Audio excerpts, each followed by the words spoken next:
Social మీడియాలో ఇష్టం వచ్చినట్టు పోస్టులు పెడుతూ పేట్రేగిపోతున్నటువంటి వైసీపీ మూకలకు కావచ్చు, పేటీఎం బ్యాచ్కు కావచ్చు, డీజీపీ హరీష్ కుమార్ గుప్తా అయితే ఒక స్ట్రాంగ్ వార్నింగ్ అయితే ఇవ్వడం జరిగింది. సరే వాళ్ళైనా పెడుతున్నారంటే ఎవరు పెట్టినా తప్పే, ఎవరు పెట్టినా దీని పరిధిలోకి వస్తారు. పార్టీలతో సంబంధం లేదు. ఆ పార్టీ ఈ వాళ్ళు పెట్టారా, నీళ్ళు పెట్టారు, వీళ్ళు పెట్టారు, నాళ్ళు పెట్టారంటే కుదరదు.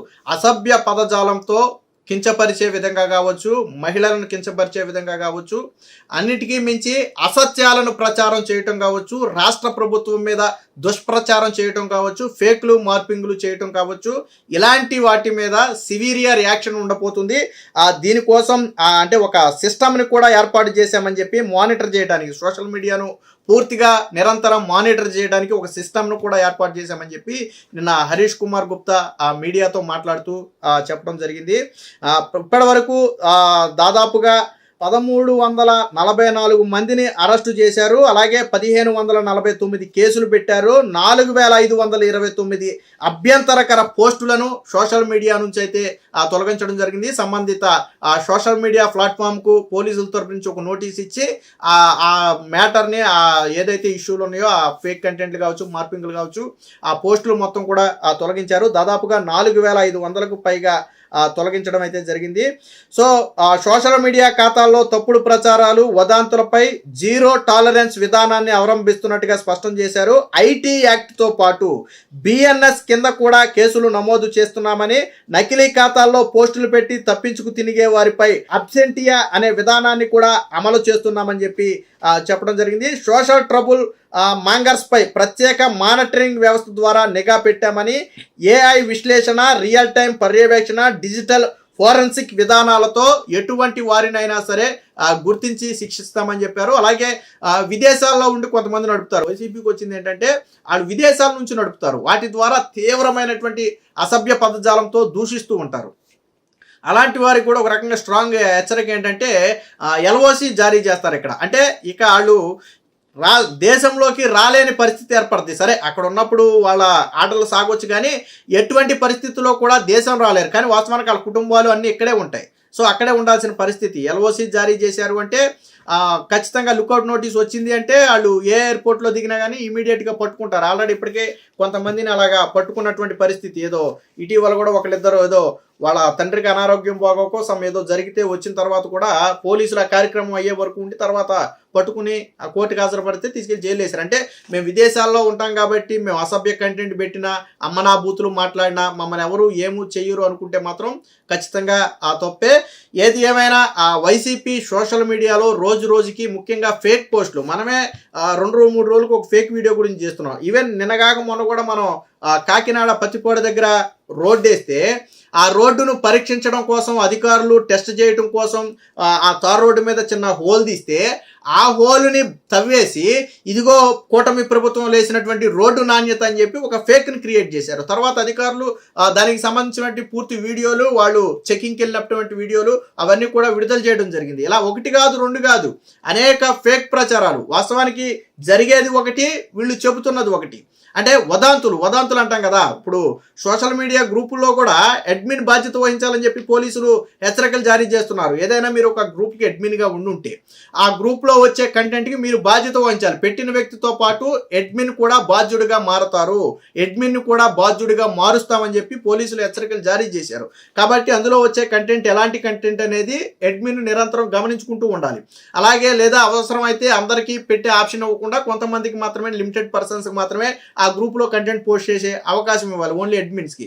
సో ఇలాంటివన్నీ కూడా పోలీసులు హెచ్చరికలు జారీ చేస్తున్నారు. ఎందుకు ఆ డీజీపీ ఇంత సీరియస్గా మాట్లాడారు దీని గురించి అంటే హైకోర్టు మొన్న సజ్జల భార్గవ రెడ్డికి సంబంధించినటువంటి ఒక పిటిషన్ విచారణ సందర్భంగా హైకోర్టు చాలా తీవ్ర అభ్యంతరం వ్యక్తం చేస్తూ ఒక రకంగా పోలీసుల మీద తీవ్ర వ్యాఖ్యలే చేసింది. మీరు స్ట్రిక్ట్గా వ్యవహరిస్తే వాళ్ళు 2029లో మేము రప్పా నరుకుతాం, 2029లో మేము విధ్వంసం చేస్తామని పోస్టులు పెట్టే ధైర్యం కానీ, ఫ్లెక్సీలు ప్లేకార్డులు పట్టుకుని తిరిగే ధైర్యం కానీ ఎందుకు వస్తుంది? ఈ విషయంలో పోలీసులు వైఫల్యం చెందారు. పోలీసుల అసమర్థత వల్లే వీళ్ళు రెచ్చిపోతున్నారు. ఎవరిని విధ్వంసం చేస్తారు? రాష్ట్రాన్న, ప్రజలన? ఇలాంటి పోస్టులు ప్రజల్లో భయాందోళనను, శాంతి విఘాతాలకు నిదర్శనంగా ఉన్నాయి. మరి ఎందుకు పోలీసులు స్ట్రిక్ట్ యాక్షన్ తీసుకోవట్లేదు, ఎందుకు వీళ్ళు భయపడట్లేదు అంటే పోలీసులు సరిగ్గా స్పందించటం లేదు అని ఒక కీలకమైనటువంటి వ్యాఖ్య చేయడంతో పోలీసులు కూడా తీవ్రంగా వచ్చారు. కాకపోతే ఏంటంటే రాజకీయాలు వేరేగా ఉంటాయి, ఇది వేరేగా ఉంటుంది. సాధారణంగా కోర్టులు చెప్పింది ఏంటంటే ఎవరైనా సరే లైన్ దాటితే తాటి తీయమని చెప్పింది. ఇండైరెక్ట్గా నేను పోలీసులకి చెప్పింది అదే. ఎవరైనా సరే ఇండైరెక్ట్గా అంటే డైరెక్ట్గా అని చెప్పింది, పోలీసులు కఠినంగా వ్యవహరించాలని చెప్పి కోర్టే చెప్పింది. ఎవరైనా సరే సోషల్ మీడియాలో అసభ్య పదజాలంతో దూషించిన, బెదిరించిన, తప్పుడు కంటెంట్ను పోస్ట్ చేసి ఇబ్బందులకు గురి చేసిన వారి మీద కఠినంగా వ్యవహరించాలని క్లియర్గా చెప్పింది. ఇంకో మాట కూడా చెప్పింది, ఒక ముఖ్యమంత్రిని వీళ్ళు బెదిరిస్తున్నారు అంటే 5 కోట్ల మందిని బెదిరించినట్టే, 5 కోట్ల మంది ప్రతినిధిని వాళ్ళు బెదిరిస్తున్నారు. మరి అలాంటి దానికి మీరు ఎలాగా యాక్షన్ తీసుకోకుండా ఉంటారని చెప్పి పోలీసులు నిలదీసింది. దీంతో పోలీసులు కూడా కొంచెం అలర్ట్ అయ్యారు. జగన్మోహన్ రెడ్డి వైసీపీ పార్టీ పరిస్థితి ఏంటంటే వాళ్ళు చేసేది అదో పని, వాళ్ళు చేసేది ఫేక్. ఫర్ ఎగ్జాంపుల్ రోడ్లే తీసుకుందాం, వాళ్ళు చేసింది తప్పుడు పని, అది కావాలని చేసినటువంటి ఫేక్ మనకు తెలుసు. కానీ వాళ్ళని అరెస్ట్ చేశారనుకోండి, నారా లోకేష్ రెడ్ బుక్ రాజ్యాంగం, కూటమి ప్రభుత్వంలో కార్యకర్తలకు స్వేచ్ఛ లేదు, మాట్లాడినా ప్రశ్నించినా అరెస్టులు చేస్తారా? ఇది వైసీపీ ప్రజా స్వాతంత్రం లేదా, మాకు స్వేచ్ఛ లేదా, ఇది సాక్షిలో రాసే హెడ్డింగులు. వీ స్టాండ్ విత్ అని చెప్పి వాళ్ళ పేరు.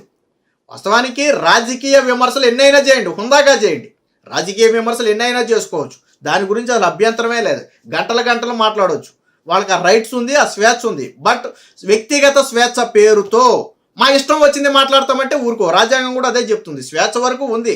అలాగని చెప్పి ఎదుటి వారిని కించపరుస్తానన్నా, ముఖ్యంగా మహిళలను అసభ్య పదాలతో దూషిస్తానన్నా, లేదా ఫేక్ మార్పింగ్ కంటెంట్లతో సమాజంలోకి విచ్చలవిడిగా నేను దూసుకువెళ్తానన్నా ఒప్పుకోవు. ఈ నిన్న డీజీపీ చెప్పింది కూడా అదే, చాలా స్ట్రిక్ట్ యాక్షన్ ఉండబోతుంది. ఎందుకంటే హైకోర్టే వాళ్ళకి ఫ్రీ హ్యాండ్ ఇచ్చింది పోలీసులకు. ఇంకోటి కూడా గుర్తు చేసింది మన హైకోర్టు, గతంలో జడ్జీల మీద పోస్టులు పెడితే మేము ఆల్రెడీ సిఐడికి ఇచ్చి వాళ్ళు చెయ్యకపోతే మేము సిబిఐకి ఇచ్చిన తరువాత కూడా వీళ్ళలో మార్పు రాలేదు అంటే ఏమనుకోవాలని చెప్పి ఒక క్వశ్చన్ అరైజ్ చేసింది. హైకోర్టు మర్చిపోలా, గతాన్నేం మర్చిపోలా. గతంలో వైసీపీ హయాంలో న్యాయమూర్తుల మీద పెట్టినటువంటి అసభ్యకరమైనటువంటి పోస్టులు ఏవైతే ఉన్నాయో వాటి గురించి గుర్తు చేసింది సజ్జల భార్గవ్కు చెందినటువంటి ఒక కేసు విచారణ సందర్భంగా. దీని మొత్తానికి కారకుడు ఎవరు? సజ్జల భార్గవ్ రెడ్డి. గతంలో ఇదంతా నడిపింది ఎవరు? Sajjala Bhargav Reddy. Social media incharge ఎవరు? చాలా మంది చెప్పింది ఏంటి, మాకేం తెలియదండి, హెడ్ ఆఫీస్ నుంచి కంటెంట్ వద్దు, మేము పోస్ట్ చేస్తాం, మాకు జీతం డిజిటల్ కార్పొరేషన్ నుంచి వాళ్ళకి జీతాలు. గతంలో దాదాపుగా 200-300 మందికి పైగా వైసీపీ సోషల్ మీడియా కార్యకర్తలకు డిజిటల్ కార్పొరేషన్లో 30,000 దగ్గర మొదలుపెట్టి 1,30,000, 1,20,000 వరకు హైయెస్ట్ శాలరీలు ఉన్నాయి. అందరికీ శాలరీలు ఇచ్చారు. మెజారిటీ పీపుల్కి 70,000-80,000 శాలరీలు ఇచ్చారు. ప్రజల సొమ్ముతో ఫేక్ కంటెంట్లు ఇచ్చారు వాళ్ళతో వైసీపీ డిజిటల్ కార్పొరేషన్. అందుకే కూటమి ప్రభుత్వం వచ్చిన తర్వాత దాన్ని పూర్తిగా ఎందుకు పక్కన పెట్టిందంటే అదంతా ఒక స్కామ్ మయంగా మారింది. వైసీపీ కార్యకర్తలకు జీతాలు ఇచ్చుకున్నారు 100 కోట్ల రూపాయలు. డిజిటల్ కార్పొరేషన్లో జరిగింది అదే. అందుకనే ప్రస్తుతానికి దాన్ని పూర్తిగా కూటమి ప్రభుత్వం దాని జోలికి అసలు పోలా, డిజిటల్ కార్పొరేషన్ జోలికి పోలా. ఎందుకంటే అది పూర్తిగా అవినీతిమయమై కూరుకుపోయింది. దాని మీద విచారణ జరుగుతుంది ఇంకా. సో ఏది ఏమైనా విచ్చలవిడిగా వ్యవహరించిన, బూతులు మార్పింగులతో పాటు అసత్య ప్రచారాలు చేసిన కఠినంగా వ్యవహరిస్తాము, వారి మీద కఠిన సెక్షన్లు పెట్టడంతో పాటు హెబిచువల్ అఫెండర్స్ అని చెప్పి ఎవరైనా సరే పదే పదే అదే పనిగా చేశారనుకో. సాధారణంగా ఏంటంటే సరే ఒక పోస్ట్ పెట్టారు అనుకోండి, కోర్టులు ఒకసారి వార్నింగ్ ఇచ్చి వదిలేస్తాయి, లేదా నోటీసులు ఇచ్చి వదిలేస్తాయి, రెండోసారి పెట్టినా వదిలేస్తాయి. బట్ పదే అదే పెడుతున్నాడు అనుకోండి, సో ఇది కావాలని చేస్తున్నటువంటి పని అని చెప్పి, అది చిన్నది కావచ్చు పెద్దది కావచ్చు, వెంటనే కోర్టులు ఏం చేస్తాయి అంటే రిమాండ్కి ఇస్తాయి, తీసుకెళ్లి జైల్లో వేస్తారు.